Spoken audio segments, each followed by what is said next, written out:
Olá meus queridos, olá minhas queridas, sejam bem-vindos ao canal A História é Linda, do professor Marquinho, beleza pessoal? Assunto bacana, assunto legal hoje, assunto bastante pedido aí nos vestibulares, no Enem, fiquem atentos, dica bacana.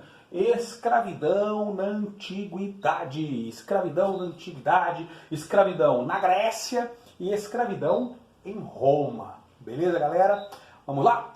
De modo geral, antes da gente abordar as diferenças, né, os papéis, né, específicos para a escravidão, tanto na Grécia como em Roma, é importante entender também o que há de comum na escravidão nessas duas culturas, nessas duas civilizações. A primeira característica marcante dentro da escravidão é o fato do escravo, tanto na Grécia como em Roma, ser completamente desumanizado. Né? O escravo é desumanizado. O escravo é uma mercadoria, o escravo como em Roma, é chamado de instrumentum vocalis, o instrumento de trabalho falante. Diferente dos animais, por exemplo, tá? Porque ele tem um cérebro, ele pensa, mas o escravo é tratado dessa maneira. Inclusive, você tem até pensadores, como o próprio Aristóteles, é um grande filósofo grego ali. O Aristóteles busca, por exemplo, justificar a escravidão, afirmando que existem indivíduos que nasceram exatamente para serem escravos, são indivíduos inferiores, né, que nasceram para fazer o trabalho manual, o trabalho pesado, enquanto outros superiores nasceram para atividade intelectual, para atividade política e tal, né? Beleza? Tranquilinho, gente? Então, desumanizado, tratado como objeto, instrumento de trabalho, e era usado de maneira bastante diversificada. Né? O escravo usado na onde? De maneira geral, a maioria acabava trabalhando na agricultura, tá? Tanto em Roma, tá? Principalmente em Roma, como também na Grécia, na agricultura. Mas também era utilizado nas minas de prata, cobre e tal. Na mineração também era bastante utilizado. Inclusive as condições dos escravos que viviam nas minas eram terríveis. Tá? Pouquíssimos sobreviviam alguns meses nessas regiões, tá? Nessas áreas. Então, agora, no caso, muitos também podiam ser escravos ali do lar, escravos domésticos. No caso de Atenas, por exemplo, você tem até escravos com atividades intelectuais, que eram pedagogos, médicos, e tal, tá? Beleza, gente? Tá?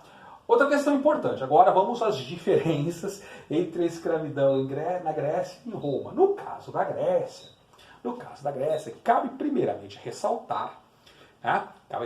Que até a época de Solon, né, lá no século VI, ali, até aquele período, meados do século VI, antes de Cristo, é claro, o Solon foi o responsável, através de uma reforma importante, para acabar com a escravidão por dívida. Porque até aquele momento, os pobres em Atenas, né, os tetas, né, os jorgoi, que eram camponeses, que eram pobres, muitas vezes ficavam endividados em relação aos eupátridas, que eram elite de Atenas, e aí os caras acabavam sendo escravizados. Situação parecida também ocorria em Roma, tá, galera? Em Roma, os plebeus, empobrecidos ali, muitos inclusive camponeses e tal, podiam ser escravizados pelos patrícios desde que não honrassem seus compromissos, não pagassem suas dívidas.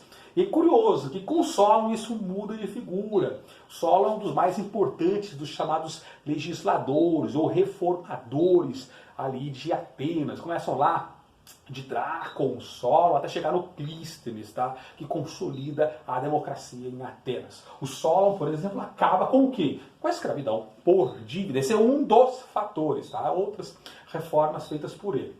Aí tem uma questão importante. Escravidão e democracia em Atenas andavam lado a lado, juntinhos. Não dá para falar na democracia em Atenas sem a escravidão. Sem a escravidão não haveria democracia, inclusive para a grande maioria dos historiadores. O que é muito louco isso, né? Pô, como assim? Escravidão e democracia. Acontece que Acontece que, no caso de Atenas, a cidadania era estendida então a todos os indivíduos, todos os homens maiores de idade, nascidos na cidade, independentemente de sua renda. Então os pobres também tinham direitos políticos. Acontece que, imagine se você fosse um pobre vendedor de sandálias em Atenas. Você teria tempo livre, de repente, disposição, condições para, de repente, abandonar o seu trabalho para ir lá para a eclésia debater, discutir política? Não, você não ia ter essa possibilidade. Acontece que, na época de Péricles, após as guerras médicas, lá no século V, o auge da democracia em Atenas, quando Atenas vai se apoderar dos tesouros da chamada Liga de Delos, aquela liga de cidades aliadas de Atenas, que se organizaram para um possível ataque dos persas, que nunca ocorreu, tá? Que não ocorreu novamente. Atenas se apodera das riquezas da cidade. É um período chamado imperialismo ateniense. E, consequentemente, ao se apoderar dessas riquezas, Atenas vai poder usar esses recursos para a cidade, inclusive para expandir, né, para consolidar a democracia. E é um período, essa expansão econômica, militar de Atenas, esse período possibilita também um fluxo maciço, enorme, de escravos para a polis ateniense, para a cidade de Atenas. E aí, galera, quanto maior o número de escravos, menor o seu preço. Então, os escravos ficam mais baratos, onde os mais pobres passam a ter condições de adquiri-los. Consequentemente, tendo o quê? Tempo livre, tá? Para exercer a democracia. Então, os pobres passam a ter oportunidade de ir para a cidade, lá para o centro, lá para a ágora, para discutir política. Ok? Beleza? Tranquilo? Que horror, né? Escravidão garantindo a democracia ateniense. Uma questão importante para destacar, quando o indivíduo obtinha a liberdade em Atenas, era possível, o cara podia ser escravo, de repente ganhava liberdade, era um liberto. No caso de Atenas, ele virava o quê? Ou na Grécia, de modo geral, ele virava um meteco, tá? Então ele virava um estrangeiro. Então, por mais livre que ele fosse, até tendo boas condições financeiras, ele não virava, ele não se tornava um cidadão. Ok? Tranquilo? Estagnação tecnológica, ou estagnação, é importante destacar que as forças produtivas ali na Grécia e também em Roma, gente, isso também vai acontecer em Roma, acabam ficando estagnadas. Por uma razão muito simples. Se você pode ter um monte de escravos, por que você vai investir em tecnologia? É importante destacar isso. Isso vai acontecer em Roma. E uma curiosidade, também no Brasil, tá, gente? A escravidão moderna lá, a escravidão da época do sistema colonial, também vai viver essa realidade. O Brasil também vai viver essa situação de estagnação das forças produtivas, o trabalho manual sendo tratado como coisa de escravo, entendeu? É importante, isso também vai acontecer no Brasil, certo? Como eu já disse, inclusive citei Aristóteles, trabalho manual era tratado como coisa de escravo. Agora, Roma. Vamos a Roma. Base da economia romana. Quando se fala em Roma, galera, é o chamado modo de produção escravista, assim como na Grécia. A base da economia romana é exatamente a escravidão. É importante entender que está diretamente relacionada, essa dependência da escravidão está relacionada às conquistas militares. Porque no início da República, Roma não passava de uma pequena cidade-estado, era uma cidadezinha, cidade-estado. Roma vai expandindo, vai conquistando, começa ali para a Península Itálica, vai conquistando, vem as guerras púnicas contra Cartago, de repente conquista todo o Mediterrâneo. Então, quanto mais e mais e mais conquistas, quanto maiores as conquistas militares, você tem um aumento desse fluxo de prisioneiros, de conquistas de guerra para o interior da República Romana e depois do Império Romano. Essa característica permanece depois com o próprio Império, essa dependência. É interessante, quanto mais conquistas, maior o fluxo de escravos. É claro que essas conquistas militares, conquistas constantes, levam, além do aumento da dependência da escravidão, do número de escravos,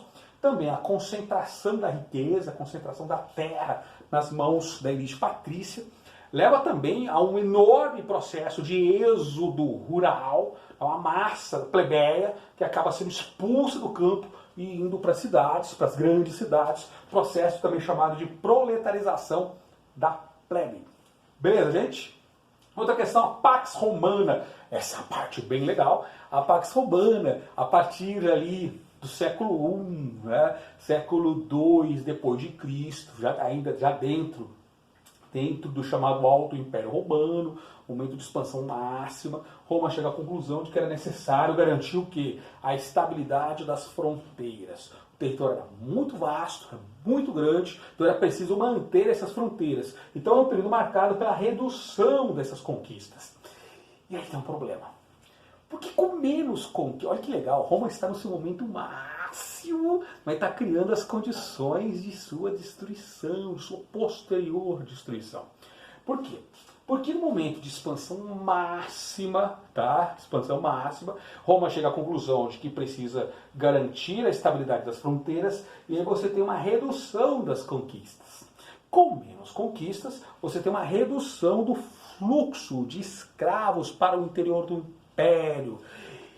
E aí, galera, um probleminha. Com menos escravos, você tem um aumento do preço dos escravos. Alguns historiadores falam que entre o século I e II, alguns falam em 6, 7, 8 vezes o aumento do valor de um escravo médio em Roma. Então, os preços dos escravos disparam. E essa elite patrícia acaba colocando no preço dos produtos, no preço dos alimentos, o aumento do custo para a obtenção de escravos. Resultado, já no século III, além da crise social terrível, a crise política, das disputas ali terríveis do século III, entre os imperadores, tá? Vários imperadores morrendo de causas violentas e tal. Você tem também a crise econômica, a inflação ali crescendo, a falta de mão de obra escrava, uma solução encontrada, inclusive, ao sistema de colonato e tal, né? Muitos plebeus acabam deixando a cidade, voltando para o campo, que acaba sendo a base ali, né? Uma espécie de início. O sistema de colonato é quase como um embrião do futuro sistema feudal. Beleza, galerinha? Tranquilinho? Então você tem a redução das conquistas, crise da escravidão e, consequentemente, o colapso da economia romana. E aí, galera, juntam outros fatores, né? Você tem a pressão nas fronteiras ali, com a invasão de outros povos, desde a Britânia até a Mesopotâmia, mas principalmente na Germânia, os germânicos, ali, povos germânicos fazendo vários ataques ali. Então você tem um esfacelamento, um enfraquecimento. Essa crise econômica acaba levando também a uma crise, por exemplo, no sistema de estradas. Tá? Você tem quase o desaparecimento do grande sistema de estradas do Império Romano e, consequentemente, a redução da atividade comercial, com menos comércio, com menos atividade econômica, menos arrecadação. Então o Estado acaba entrando num colapso total. Mas quando eu falo Estado romano, eu estou falando principalmente do Império Romano do Ocidente, tá, galera? Porque lá no Oriente, que o capital é em Constantinopla, onde a atividade comercial é mais forte, principalmente o comércio com o Oriente ali e tal, galera. Você não tem o Império Romano do Oriente, lá de Constantinopla, ele não era tão dependente da escravidão, tá? Ele não tinha uma economia tão essencialmente agrícola, por exemplo, como a economia do Império Romano do Ocidente. Tá? Então esse é um fator importante. Isso acaba contribuindo para o colapso, o esfacelamento, e aí, com as invasões dos povos germânicos, né, os povos bárbaros, nós temos o fim, né, completo do Império Romano do Ocidente, lá no ano de 476, que é uma data-chave, né, que marca inclusive o fim da Antiguidade e o início da Idade Média. Galerinha, importante destacar, hein, que no caso de Roma, quando um escravo obtinha liberdade, né, um liberto, ele podia, dependendo da situação, importante destacar, ele podia tornar-se um cidadão. Imagine, por exemplo, um gaulês, né, um gaulês gladiador. O cara lá lutava 40, 50, 60 lutas, vencia todos, ganhava liberdade. De repente ele virava um dono de uma escola de gladiadores, ou virava um comerciante e tal, e podia obter a cidadania, podia garantir. Por que isso é importante destacar, essa diferença em relação à Grécia? Porque no caso do Império Romano, ele tem uma característica bem legal, que ele era muito mais cosmopolita do que a Grécia. Inclusive, há um caráter meio universalista, né, que permitia, o Império Romano permitia que outros povos, né, povos não romanos, mas que faziam parte da estrutura do Império Romano, poderiam obter a cidadania. Então, Roma vai estender a cidadania também para não romanos. Certinho, pessoal? Galera, muito obrigado pela atenção de vocês, meus queridos. E até a próxima. Um grande beijo do professor Marquinhos.